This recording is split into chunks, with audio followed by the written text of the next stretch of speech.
एक नंबरचा third class माणूस आहे तो. अहो असू दे, काही फरक पडत नाही मला. तिलाही कळू दे ना तिचा बाप कसा आहे ते.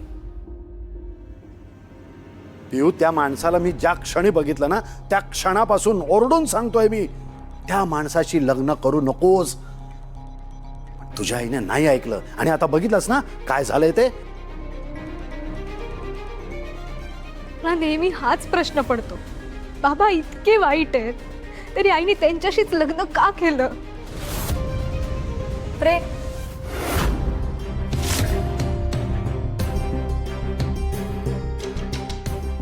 प्रेमात पडली ना तुझी आई. आणि प्रेम आंधळ असतं. नाही म्हणजे माझं आणि मंदारचं छान चालू आहे, पण तुझ्या आईचं काय झालं बघतेस की नाही? किती त्रास होतोय तिला.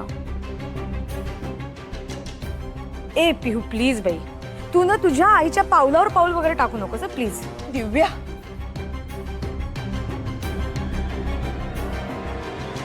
काय बोलतेस तू? हे अहो मी गप्पा बस जरा. पिहू बाळा, असं काही नसतं. हं? प्रेम कधीही वाईट नसतं. अनुने काहीही चुकीचं केलेलं नाहीये. अगं, तुझे बाबा आधीपासून असे नव्हते. खूप छान वागायचे अगं ते. अनु सांगायची मला. आई, त्यावेळी सुद्धा ताई हे सगळं खोटं सांगत नसेल कशावरून? नाही रे मंदा, दोघांचं खूप प्रेम होतं एकमेकांवर. अविनाश खूप काळजी घ्यायची अरे अनुज. म्हणजे त्यांच्यामध्ये तर मैत्रीचं नातं होतं.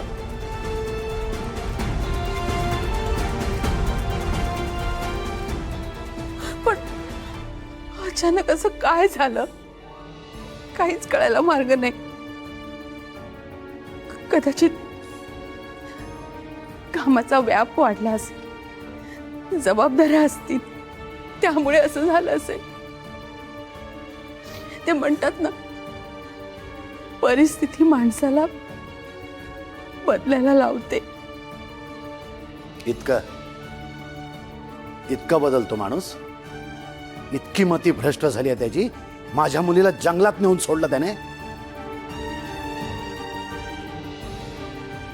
ते काही नाही, आता मी कोणाचंच काहीच ऐकणार नाही.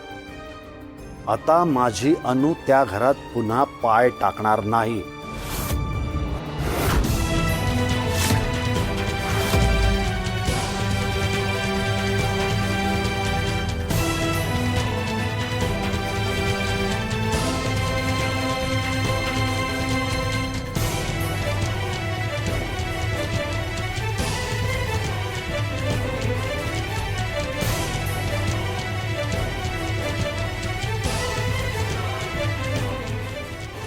आई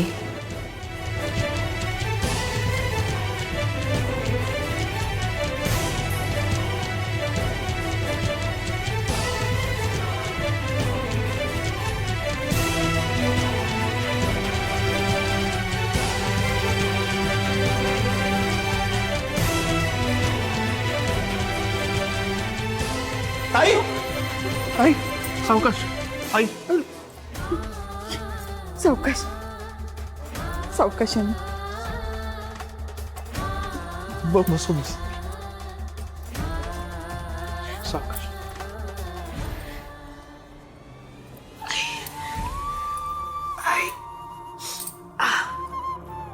अनु, बरं वाटतंय का ग?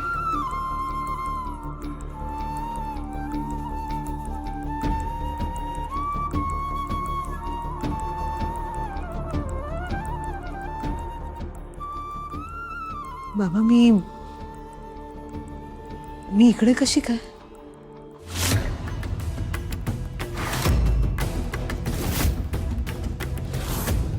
मग कुठे असणार? त्या तुझ्या नालायक सासरी? हो,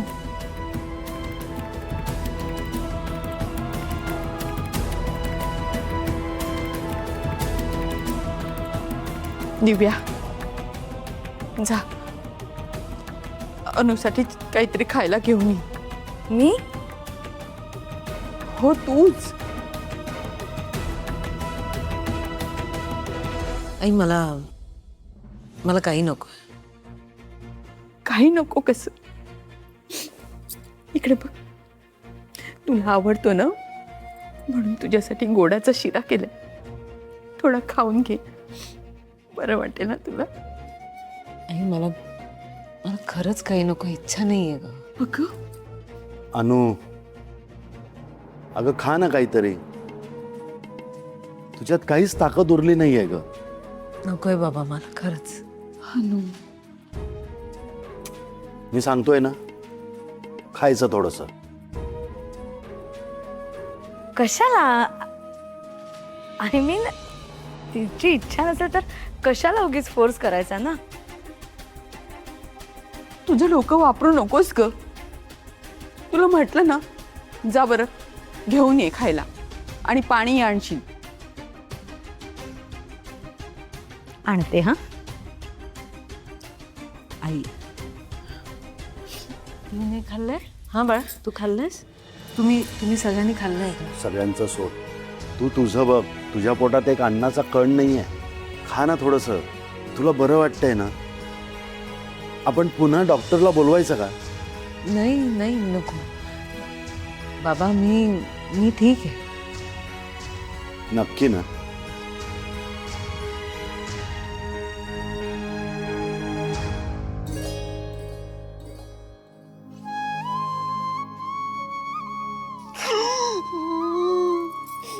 अनु शांत हो.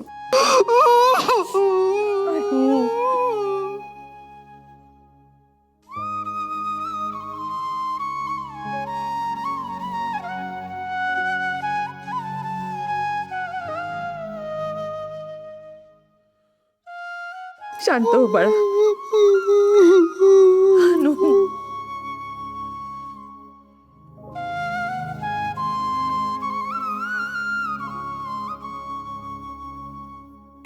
अनु इकडे बघ.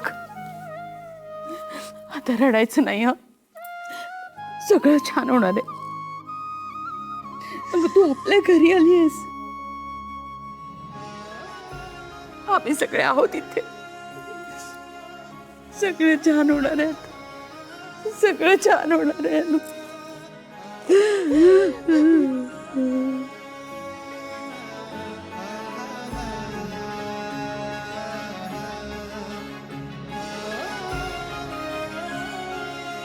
आपल्या घरी आहेस तू. शांत हो. शांत हो बघू.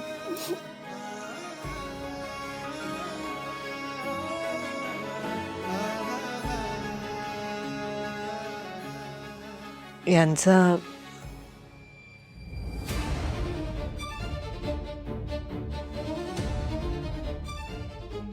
अविनाशचा फोन आला होता का?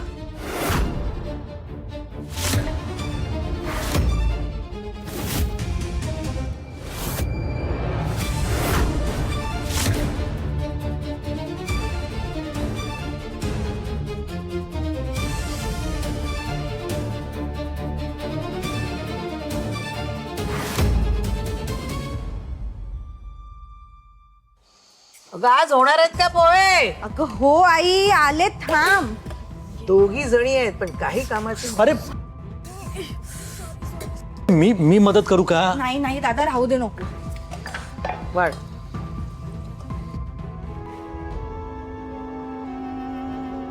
बस बस चला. आणि हे का पोह्यावर किसलेलं खोबरं नाही ते? आई अगं आधी सांगायचंस ना.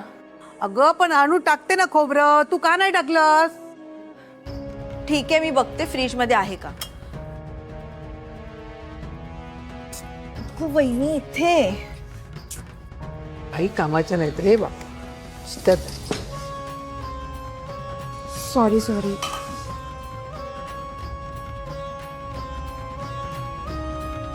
त्याला पण दे. हो वाढते त्याला पण.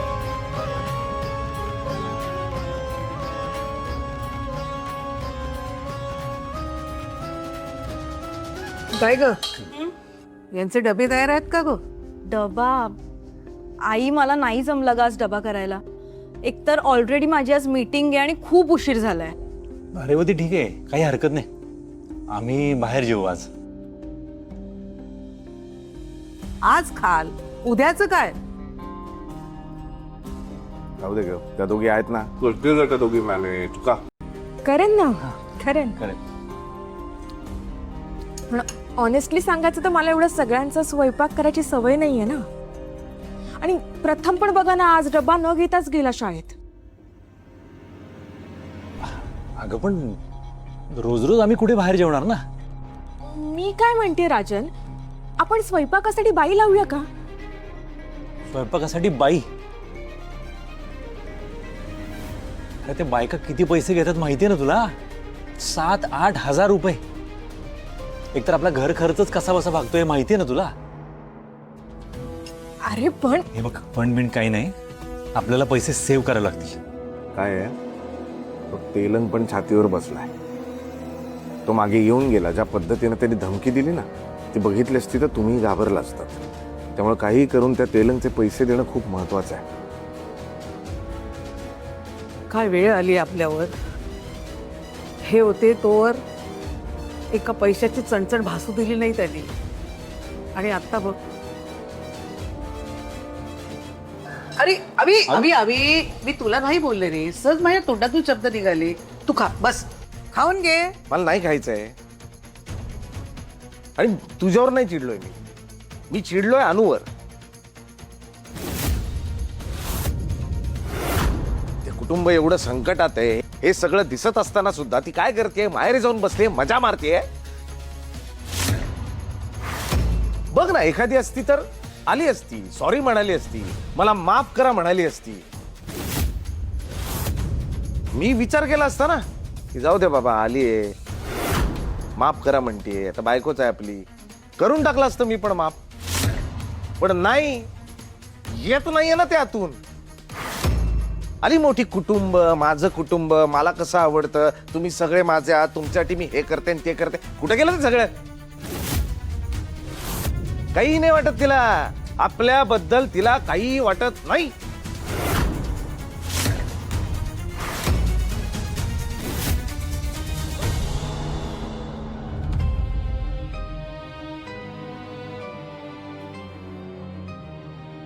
अनु, एवढं होऊ नाही तुला त्याचीच पडली.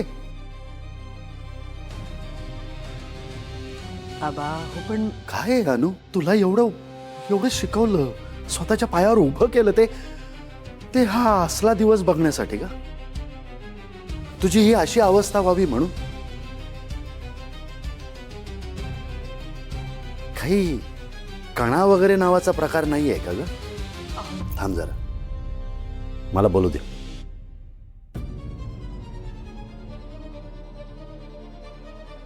तिने तिची ही अवस्था तिच्या स्वतःच्या हाताने केली आहे. बघ ना जरा, तिच्याकडे बघ. आयुष्याचं पोतेरं करून घेतलंय तिने.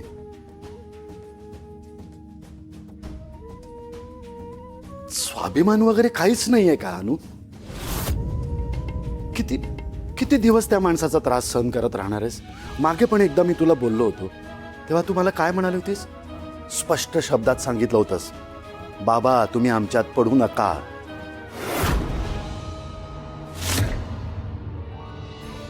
हा माझा आणि माझ्या नवऱ्याचा प्रश्न आहे. थांब जरा. तोंड वर करून बोलली होती, ते पण तिच्या नवऱ्यासमोर.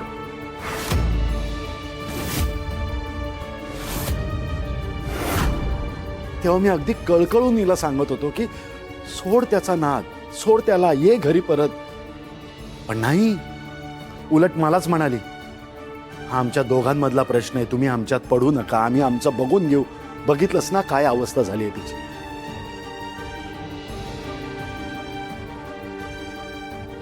कसं समजवू हिला? कसं समजवायचं हिला? कसं सांगायचं? कुठल्या शब्दात सांगायचं हिला?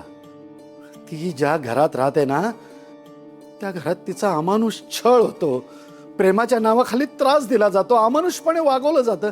तिथे राहायचं म्हणते ही. कसं समजवायचं हिला? हिला कसं समजत नाही अगं? कसं समजत नाही अगं माझी लेक आहे गई त्या माणसासाठी स्वतःच्या बापाला विसरली, तुला विसरली, तिच्या लहान भावाला विसरलीस.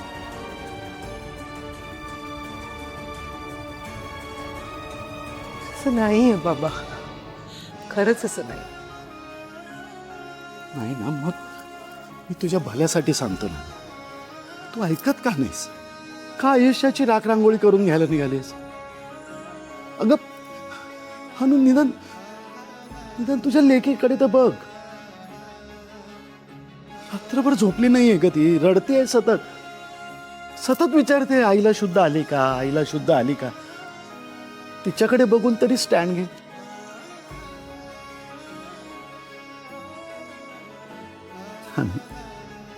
हे बा, तुझ्या लग्नाच्या आधी मी तुला काय म्हणायचो आठवतंय?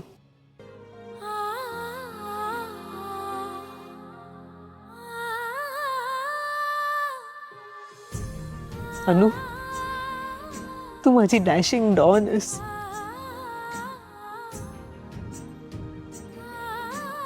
कुठे आहे ती माझी डॅशिंग डॉन? कुठे आहे माझ्या डॅशिंग डॉनचं पोतर झालंय, मला नाही बघवत ग ते. तुला माहितीये, तुला बघून किती त्रास होतो मला. अनु, एक वेळ आमचं सोड ग, पण स्वतःकडे बघ. अगं, एवढा सगळा त्रास सहन करून तू त्या घरात त्या माणसांसोबत कशी काय राहू शकतेस ग?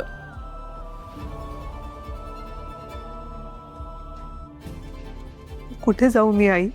जिथे तुला रिस्पेक्ट मिळेल ताई, जिथे जिथे तुला हवं तसं वागता येईल, जिथे तुला सतत टोमणे ऐकून राबावं लागणार नाही, आणि जिथे ना या अशा छोट्या कोर्ससाठी तुला एवढी मोठी शिक्षा भोगावी लागणार नाही, तिथे.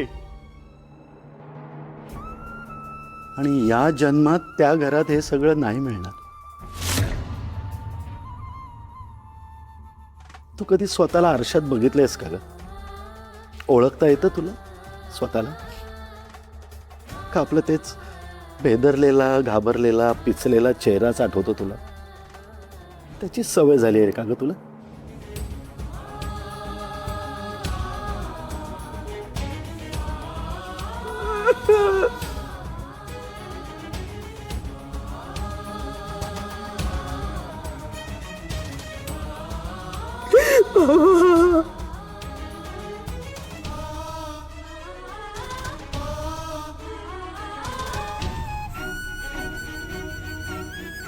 बस बस, आता नाही रडायचं.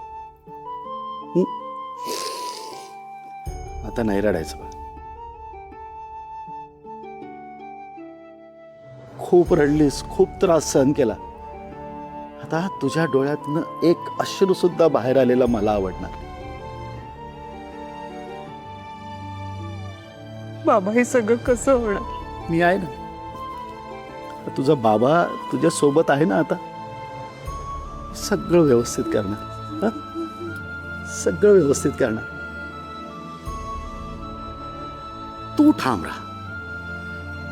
तो माणूस किती आला, गयावया केल्या, तुझे हात जोडले, पाया पडला, माफी मागितली, अगदी पायावर नाक रगडलं ना, तरी अनु परत त्या घरात पाय ठेवायचा नाही.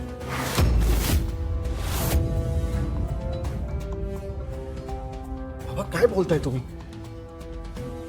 हे सगळं करणार आहे का तू? कालपासून एक फोन तरी केलाय का त्याने?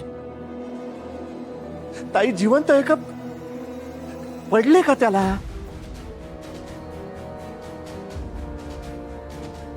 ऐकलंस? ऐकलंस का?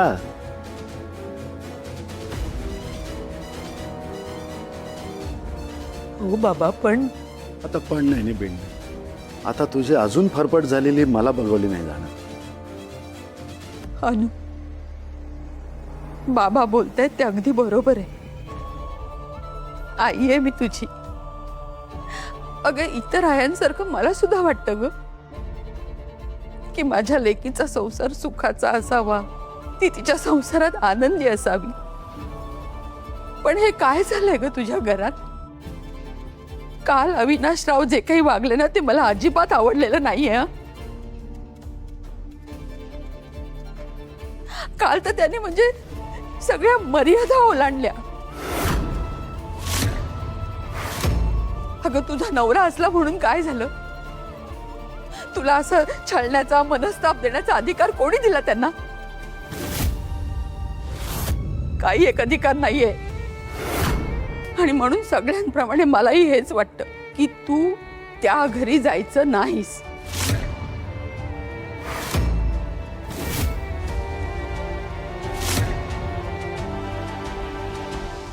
आणि आणि तरी तुला वाटत असेल की आपण त्या घरात जावं?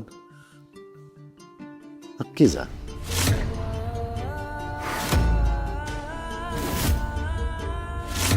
पण एक गोष्ट लक्षात ठेवा, तू जर का आता त्या घरात पाऊल टाकलंस तर तुझा आणि आमचा सगळ्यांचा संबंध कायमचा संपेल.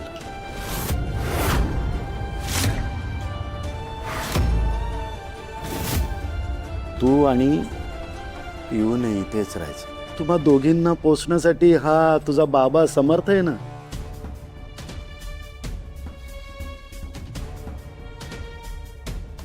काय निर्णय आहे तुझा?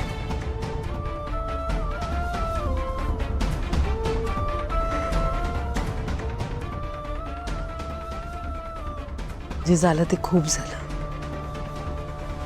जरा अतिच झालं. माझं घर जोडून ठेवण्यासाठी, नाती जपण्यासाठी, माझा संसार रेखण्यासाठी मी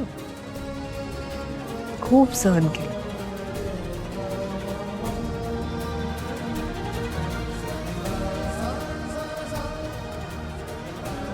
पण काल जे हे वागले ना ते माझ्या मनातनं पार उतरले.